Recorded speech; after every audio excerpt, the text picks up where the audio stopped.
আপনারা জানেন বাংলাদেশের তবলিগ জামাতের ইজতেমা আমাদের মহান পবিত্র হজের পরে সবচাইতে বড় জামায়াত টঙ্গীতে বাংলাদেশেই হয় এবং পৃথিবীর প্রায় 50টা দেশ থেকেও এই জামাতে এই ইজতেমায় সবাই অংশগ্রহণ করে। কিন্তু দুঃখের বিষয় হচ্ছে গত কয়েক বছর যাবৎ এই জামাত দুইটি ভাগে ভাগ হয়ে যায়। একটি হচ্ছে মূল স্রোতধারা সাতপন্থী, ভারতের সেই বিখ্যাত মাওলানা সাতপন্থী সাদ সাহেব, আরেকজন হচ্ছে বাংলাদেশের পক্ষে যিনি রিপ্রেজেন্ট করতেন মাওলানা জুবায়েরপন্থী। এই বিষয়টা নিয়ে বিগত সরকার বিভিন্নভাবে তাদের মধ্যে ঐক্য আনার চেষ্টা করেছে, কিন্তু সরকার ফেল হয়েছে।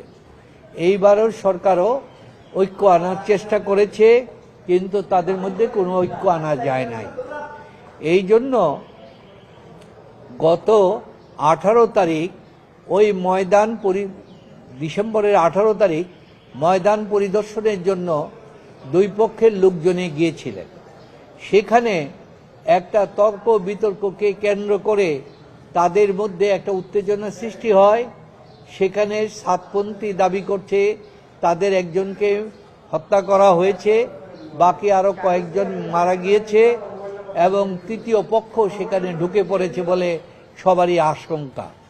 এই কারণে সাতপন্থীরা মামলা করতে গেলেন, কিন্তু কোর্ট বিভিন্ন কারণে প্রভাবিত হয়ে থানা মামলাটা 20 তারিখে নেয় নাই। পরবর্তীতে গাজীপুরে কোর্টে গেলেন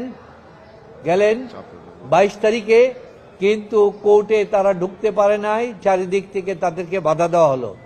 তারপরে 23 তারিখে মামলা করলেন। মামলা করার পর কোর্ট সেখানে রায় পরে দিলেন, দেওয়ার পরে মামলাটা সেখানে লেখে নাই। ইন দ্য মিন টাইম মাওলানা জুবায়েরপন্থী তারা মামলা দায়ের করেছেন। সুতরাং বলছে দুইটি মামলা একসাথে হয় নাই বলে না হয়। এই কারণে তাদের মধ্যে একটা উত্তেজনা বিরাজমান আছে।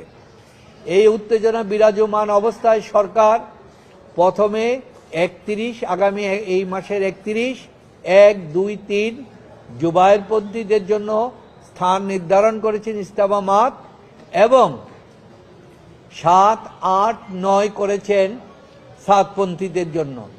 কিন্তু এটাকে পরবর্তীতে সরকার এই যেন এত নিকটবর্তী সময় না হয়, সেটাকে 14, 15, 16 তারিখে